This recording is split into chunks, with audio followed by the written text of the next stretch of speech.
Hey, what's going on, everybody? Welcome back to another episode of the Fortified Life podcast, where we are passionate about developing a dependency on Jesus in the marketplace. I'm your host, Jason Davis, aka Mr. Fortify.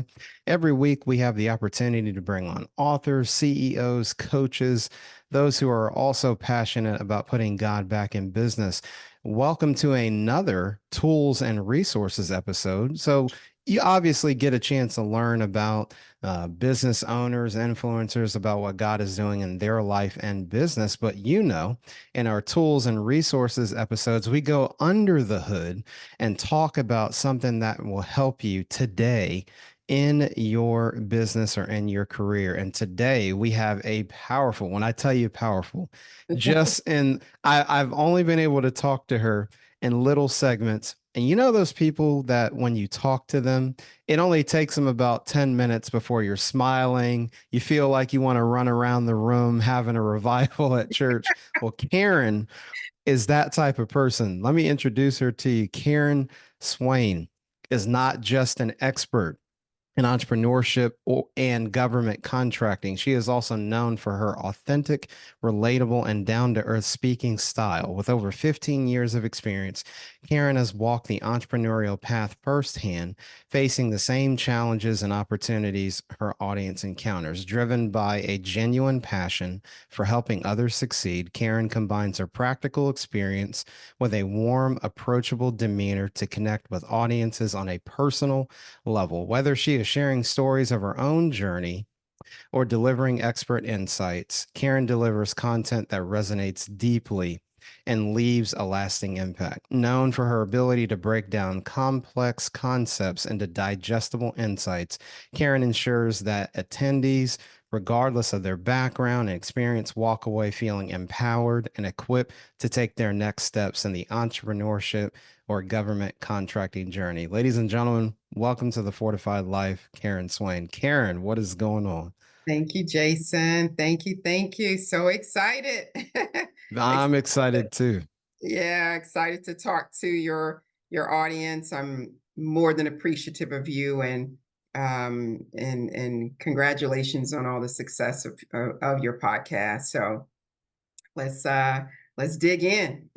Let's dig in. Well, Yeah. folks, as you all know, this is a tools and resources episode, as I met Karen and we were talking about uh, what's the best way we can extract from her expertise when it comes to government contracting, we wanted to shape the episode around that.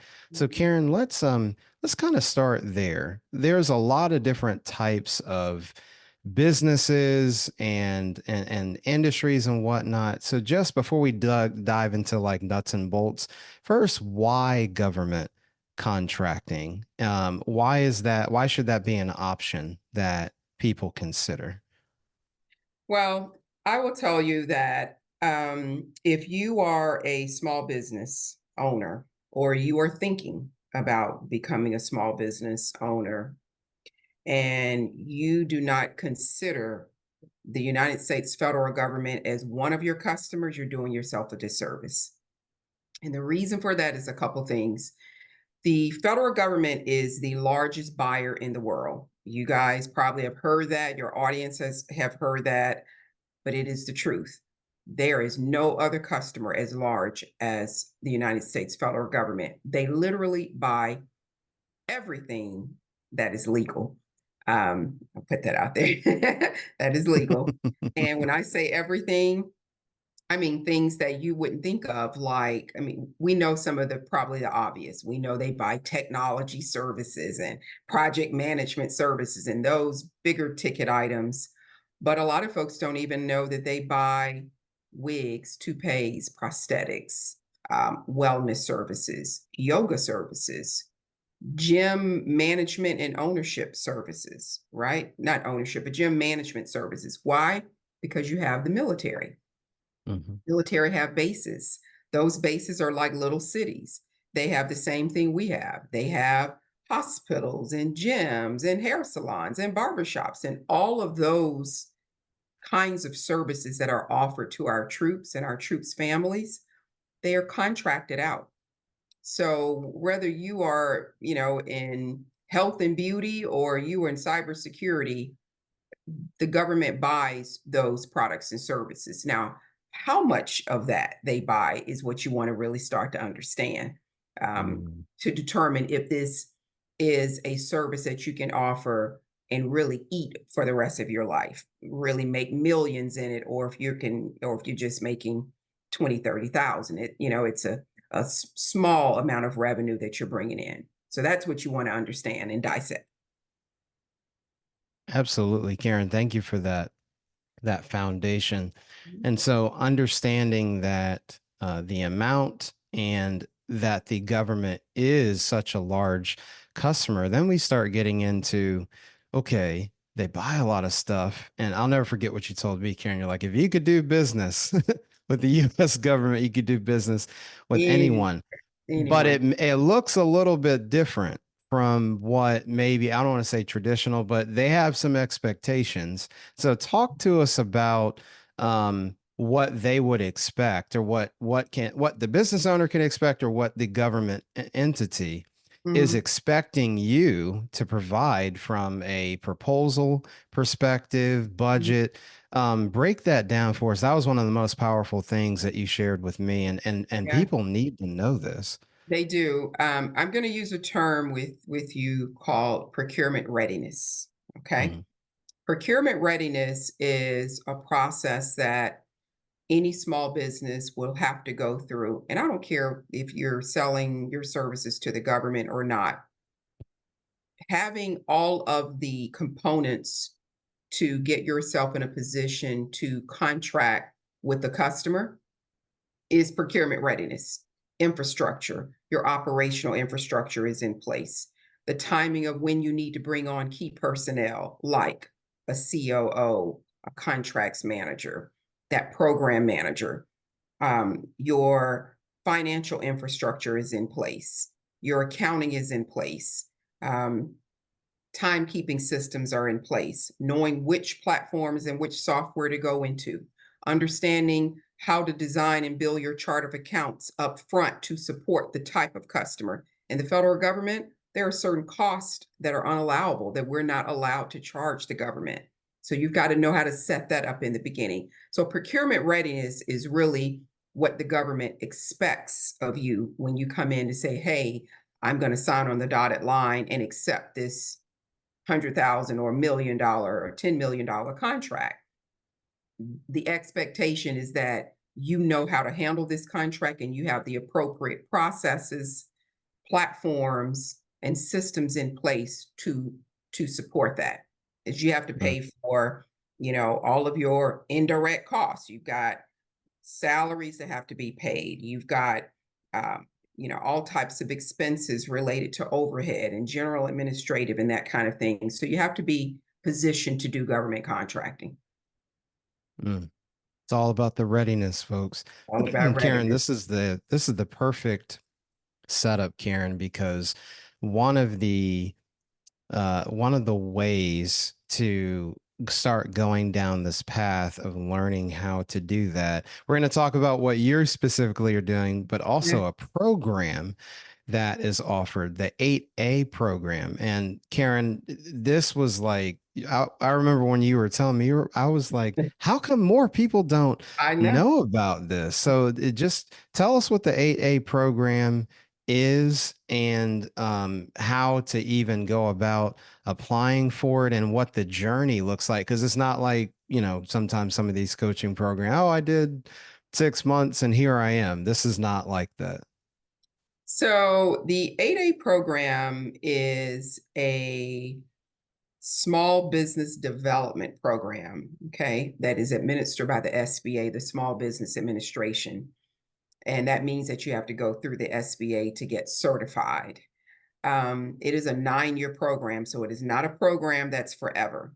And so, what that essentially means is after you get certified, and some of the criteria or the documents that you need in order to get certified are at least 2 years worth of business tax returns. They like to see, of course, the owner's resume. They want to see bank statements. They want to see financial statements. They're looking to ensure that you are, in fact, small, and disadvantaged. Well, let me back up on the disadvantage piece because I think this is important for your audience to know as well.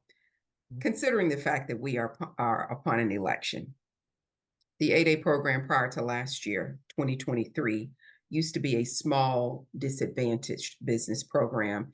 Disadvantaged meaning you had to either be a minority, African American, Hispanic, Native American, or Asian, in order to qualify for the program, in addition to the other financial things, right?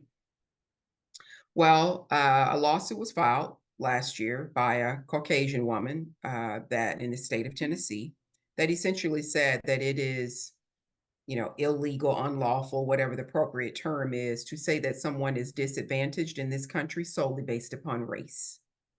And she won. And as a result, the SBA had to revisit the language and change the language in their ordinance about the word disadvantage as an entry point or criteria or qualification to get into the program. So the 8A program, as a result, is no longer a disadvantaged program. It is just a small business development program as of today. And so what that essentially means is that anyone can apply for the 8A program, provided that they have some of those financial documents that I talked about, but it's no longer a race-based program. Now, you do have to submit what is called a discrimination narrative.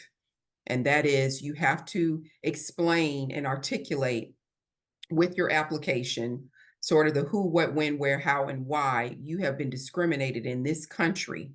And when they talk about discrimination, they're talking about sort of some of the widespread discrimination.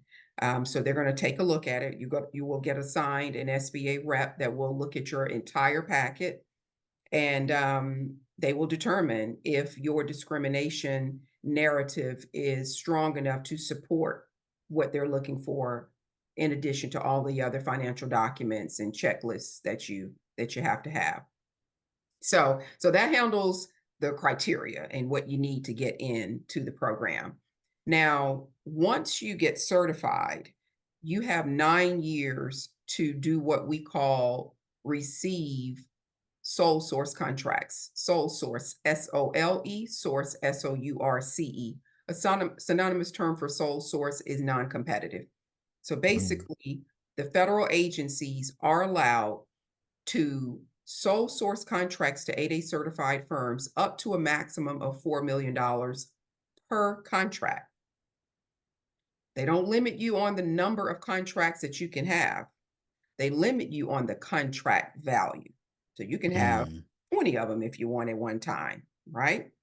And so the program is designed for small businesses to come in, get some revenue under their belt, get some federal past performance under their belt, and position themselves to really grow up and be sort of a big girl or a big boy in business. So that after that 9th year and you exit and graduate out of the program, you are now in a position from a past performance, revenue, technical skill capability to compete with some of the larger prime contractors, or to get in a position to subcontract to some of the larger prime contractors that are going after a minimum of $200 million contracts or $100 million contracts, because you have to even be positioned to do business with them.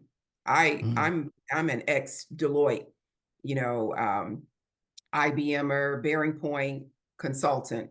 And, when you would think, well, okay, you used to work with Deloitte, you can go back and sub to Deloitte. Even that, even me going back to my former employer, I have to be in a position to be able to do business with them. And Mm. so the program is a wonderful program. It is a powerful vehicle for small businesses, and you have to be ready, because when Mm. federal agencies get ready to award a contract to an 8A firm, they like to see federal past performance, right? So there is a such thing as going into the 8A program too early when you don't know Mm. what you're doing. That was me. You're looking at her, okay? I literally jumped out of the corporate America, went into the independent contractor space from about 11 to 2016, And then a mentor, told me about the 8A program. And I said, okay, sign me up. Didn't have a clue, Jason, about what I was doing. I would say I probably didn't really understand how to really market my 8A vehicle, contract vehicle, until probably about the third or fourth year. And Mm, I graduate out of the program in 2027. And so this is why I teach it now, because I don't want businesses to go through what I went through. mm, Be, it'd be different if this was a lifetime program, but it's not. And that 9 years goes around so fast, and then you're done. It's time to sure enough roll up your sleeves and be in a position to compete on the larger level. So that's what the mm. 8A program is all about. Wow. Yeah. Folks, Karen's just giving us all the nuggets here, Yeah. giving us all the nuggets. Now, Karen, I want to get into what you are most passionate about. Like you said, Sure. this is a wonderful vehicle. You've been through the school of hard knocks. Yeah.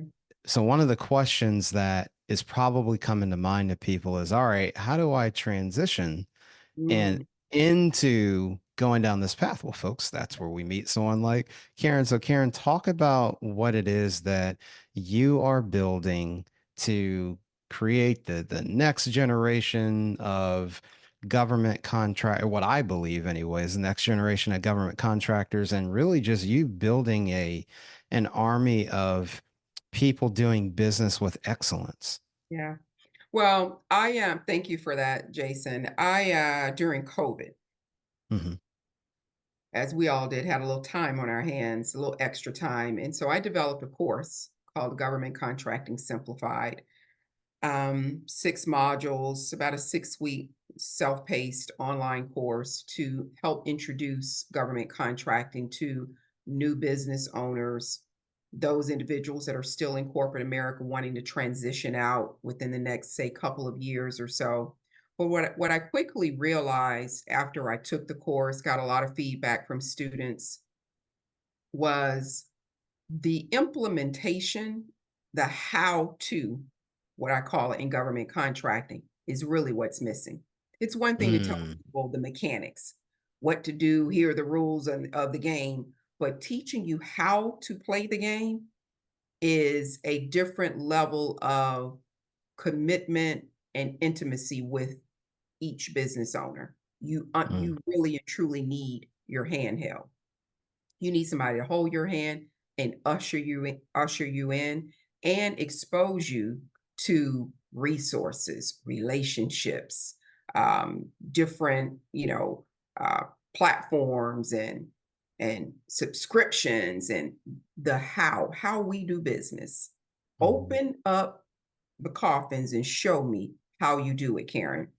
And so my mentor is Tim Mercer. Tim is the owner of iBox Global, and he graduated out of the 8A program in 2022. Did very, very well. He and I talked about it back and forth for the last year and a half. And we literally just launched GovCon Masters on August 1st. It is a government contracting mastermind group that is designed for small business owners and corporate America professionals who are looking to make a transition out within the next 24 months. It's designed to teach them how to become procurement ready and get them in a position to team and partner with myself, with each other, with Tim Mercer's company, and really to create this ecosystem and this family of companies that can leverage each other's networks. Because I tell mm, anybody all the time, the contract is in the relationship. And don't mm, ever forget it, right? The contracts live inside of these relationships because who award contracts and who have a need for contracts? People, human mm, beings that work in the government, people that are called program managers, program analysts, contracting officers, contract specialists. These are the individuals that are responsible for bringing the requirement to the table and then getting that requirement turned into a contract vehicle that can be awarded to an obvious vendor like myself.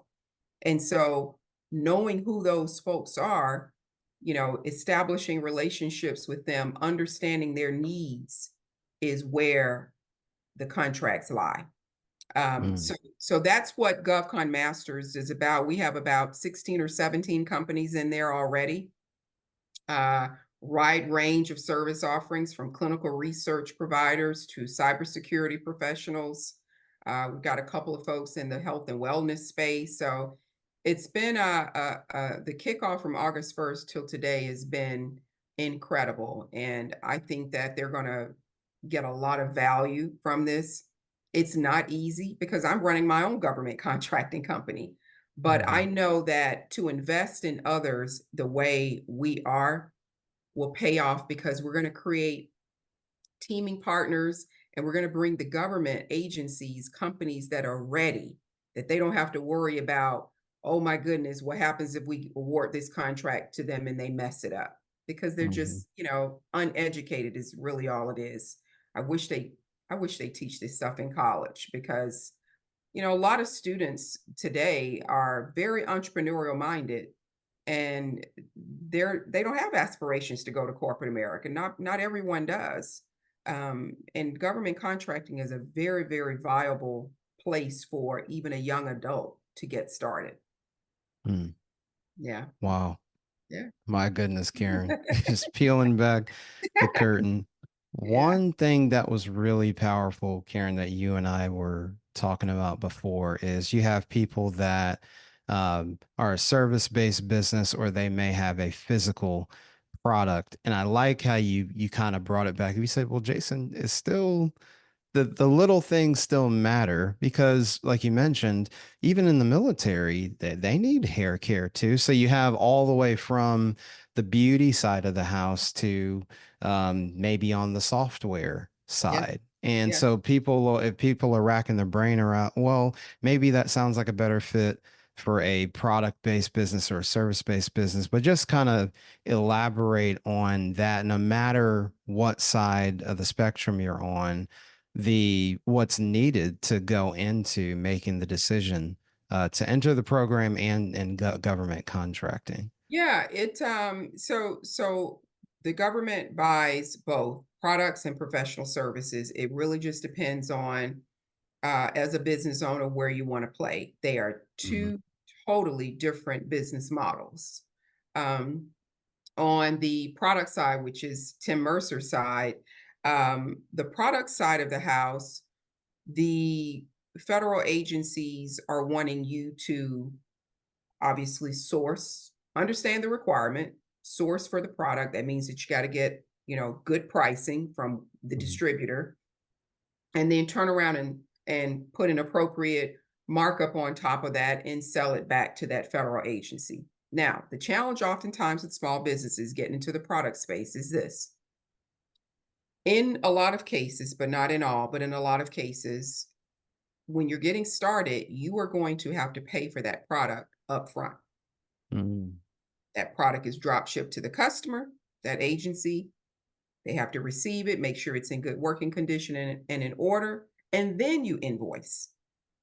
So if you think about it, let's say you had to do a hardware refresh for the Department of Defense and they needed 90 laptops, Dell laptops.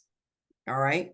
You've got to be able to put that money up front and wait to get paid after the Department of Defense have received those laptops. So lines of credit become important. On the professional services side, very, very different model. Professional services, it's about interpreting and understanding the requirement that that agency has.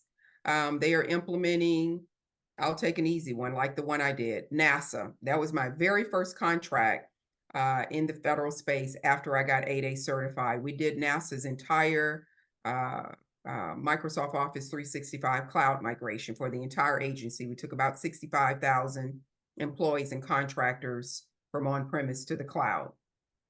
And that was about understanding the requirement and staffing it appropriately. We needed cloud engineers, we needed project managers, program managers, trainers, you name it. Brought a team together. I brought a subcontractor to the table and we provided the service. As we work, we invoice. When we invoice, we get paid. I pay the employees and then pay the contractors. So even in a professional services contract, You probably need to be ready and prepared for about the first 30 to 60 days of payroll before, Mm, because again, you got to work, get boots on the ground, win the contract. Say it's January 1, boots on the ground.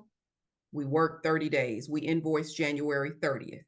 We might be on a net 30, maybe a net 15 payment term, depending upon the agency with the customer. All right. So it's January 30th. You submit your invoice. If you're on a net 30, you're going to get paid on February 28th. So that means from January 1 to February 28th, somebody has had to get paid. Okay. mhm. And so that somebody are going to be your contractors, your employees, that kind of thing. So you might need to have a little cash flow to support that until now there are ways that we can talk about, we have to talk about that later, but there are ways to fund your invoices until you get paid from the customer. We call it Mm. invoice factoring, which is another podcast. But there are ways to get into this game if you don't have the money up front, to be able to support the payroll. Mm. Yeah. Karen, you are highlighting, um, I believe I'm trying to remember how you put it. The expense management is Yes. really coming to the forefront. And so you were highlighting this in what you were saying. Can you talk about like simple things like marketing with your website, and then even just the responsibility about when things get paid out. You were talking about that with payroll, but just I don't think, at least when we were talking, I don't think people understand how deep that really runs. And the Yeah. example you gave me about around the website. So just continue down that path with the expense management piece. Yeah. So in the federal space, and I'm not going to give a full crash course here on pricing or anything like that, but a couple things. Let's talk about marketing first. The way we market our services and products to the government is very, very different from commercial. It is actually very simple. The government does not like a lot of fancy, frilly, elaborate websites and, commercials. And because again, taxpayer dollars, you and I and your audience, we're paying for these contracts. So I want to make sure that we're paying for a contractor to come in and perform the work. We're not paying for your lifestyle. Hmm. Okay. We're not paying for your Bentleys and all the things Hello. that you have going on as a business, right? So when it comes to marketing, a decent website that covers everything that you need, a capability statement, which is a one pager, sometimes front and back, that identifies, what you do, some of the past performance, the work that you've done. And for those of you who's your audience, I've used this term past performance a couple times to make the correlation in corporate America, work experience. So that's a Mhm. terminology thing. The government doesn't use the term work experience. They use the term past performance. Same thing. Mm. And so that's really what you do. You market your services by contacting these federal agencies. They all have small business offices and they have liaisons there. It is their job to work and talk with the small business community to understand what your products and services are and then assist you in helping you make introductions into appropriate program managers. So that's the way we really market to the government. And that's, very high level, right? The other way is getting in your network. We all you got to get very comfortable with LinkedIn and you got to get comfortable with that um, classmate from college that you haven't talked to in 20 years that you're Mm. afraid to call or afraid to email and say, "Hey, how you doing? I know you're at the Department of State or Department of Education. I'm in the federal space. I do this. We graduated from FAMU in 1994. By the way, I'm a rattler. Um, There you go. and so that's how you really market yourself, right? Your services to the government. And as far as managing your expenses and first understanding what your costs are. because we all have costs. When I first started in this space, I remember when I went independent, I used to bill out at 125 an hour. That was my bill rate. Now, if you ask me, well, Karen, how did you come up with that? I don't know. Jason charged it. I don't know. Google. I mean, you know, I can't tell you. It's just what everybody charges who are consultants in this kind of Hmm. space, right? Come over to the federal government. Government is like, no, it's not that we don't necessarily want to pay 125 an hour or whatever your billable rate is. We just need to know how you got there. That's it. Mm, How did you go from 0 to 125? And that is when I understood that you must understand your expenses, mm, what those are, and how to categorize those into what we call indirect cost pools, fringe, overhead, general and administrative expenses. These are all part of this is why you need to have accounting in place. I'll put it that way. And why you need to understand that because it impacts your pricing. mm. Mhm. Folks, as you can see, this is why Karen Swain is a name that you need to know when it comes to business and government contracting. Karen, before we get ready to go, we could talk another three I know hours it on this, can. I know. but there is a way for people to talk with you for hours. So, Karen, how can people learn more about your program, the Mastermind, and connect with you and all the information that you're Yeah. providing? Yeah, so the mastermind group is GovCon Masters. That's the name of it. So it's govconmasters.com. So they can go straight to that website and sign up, for the mastermind group. I have an ebook that would be great for folks to download. I think I give the first 3 chapters for free. That's a great place to start, to really understand the basics around the mechanics of government contracting. I am on, of course, all social media sites. My handle is I am Karen Swain. And so if you go to Instagram, there's a calendar there in my link tree. I like to talk to everybody. So before you invest in something like this, I would tell anybody whether you want to, work with me or not, anyone that you're looking at to be a coach, to be a trainer, you need to talk to them. You don't need to sign up for anything without having a conversation so that you can make sure that this is a good fit. And that's part of what I'll talk to you about. Is it a good fit based upon your current circumstances? Sometimes the timing is just not right now for you to make this type of lifetime decision. This is not a side hustle. This is not, hey, I'm working in corporate America and I'm going to do this on the side, and that's part of it, like we talked about earlier, the 8A program. One of the things they're looking for, 2 years in business, right? Mm, To be full time in your business. You cannot have any W-2 income whatsoever when you apply for the 8A program. They want to ensure that you are 100% in your business. So part of what we do in the GovCon Masters program as well is to help you develop your strategy for the road to becoming an 8A firm. And part of that is getting you off W-2 income. I love it, Kieran. That's I when the love it. big You see how boys, this. yeah, that's when the big boys, and that's usually when I'm talking Indeed. to someone, I see their face do this, Jason. I say, you got to get off, you got to get off. And so I there's a love way it. to do that, You got to have a strategy. You don't just go home and tell your husband and wife, I'm quitting my job Yeah. because the household still has to run.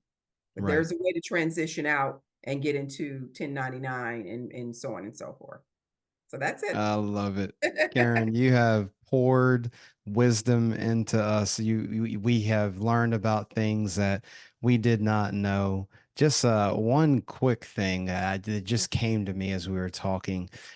When you think about the future of government contracting going into 2025, what is exciting to you just about the future of the space?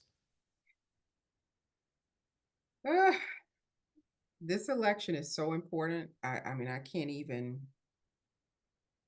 begin to tell you how important it is. It's important because these programs at the federal level, that we just talked about. We only talked about Mm, one, and that's the 8A program, but there are others. There's a woman-owned small business certification. There's the SDVOSB, the Service Disabled Veteran-Owned Small Business, and then there's the Hub Zone. These are all federal certifications. mm, There's state level certifications, the Minority Business Enterprise, the Disadvantaged Business Enterprise. There are local level certifications. All of these are affirmative action backed programs. It's what it is. mm. Donald Trump has made it very clear he's killing all affirmative action programs. Okay. So, this is why this election is so critical, because if we don't have these programs, it impacts a number of small businesses, including myself. So, what Mm. does the future of 2025 and beyond look like? It looks very, very bright if we select the right president. I'll put it that Got way. it. And the reason for that is because when we're talking about some of the things that um, the Democrats could do to support us, right? It is continuing to support these programs, increasing potentially the sole source threshold from 4 million to something higher, Mm, okay, for the 8A program.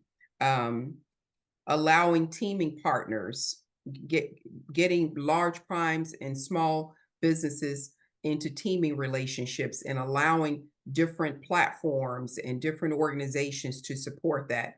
The Minority Business Development Agency, the MBDA, it's now a federal agency. It's under the Department of Commerce. That organization is designed to help bring large and smalls together. So mm. it looks very bright if we have the appropriate support. If not, things look very gray. And that's just as honest as I can be. I'm not going to paint any other picture other than what it Mhm. is. Yeah. Absolutely. I appreciate your Sure. transparency, Karen. Thank you for keeping us You're informed, welcome. educating us, pouring out wisdom there. And then there's a couple of times I was like, man, it's like my auntie just telling me, Jason, you need to. Let me tell you, somebody always tell me, Jason, what my strategic growth officer in the company, he always says, "Oh, come on, she about to be the mama. It's the mama now." I That's love just it. who I am. It's not intentional. I just want to see everybody, learn this stuff and let's get in here and make a whole lot of money. Indeed. Well, folks, that's all we've got time for. Karen, just a huge, huge thank you for you taking time out to come on the show. We will have all of Karen's information in the show notes. People, she gave a lot of resources. Don't you worry. FortifiedLifePodcast.com. We'll have all the government programs, her information, how you can get into her mastermind and all the different websites. So don't you worry. You'll be able to reach out to Karen. Be ready for that convo though, because she will let you know, and that's Okay. what's needed. So Karen, just once again, a huge, huge thank you for You're being welcome. a guest on the show. Absolutely. Thank you for having me and see you guys. Well, folks, that's all we have time for this week on the Fortified Life podcast. You know how we leave things. Don't compartmentalize your faith in the marketplace. And from the boardroom to the bathroom, God is with you. This has been another Tools and Resources episode. We'll see you next time on the Fortified Life podcast.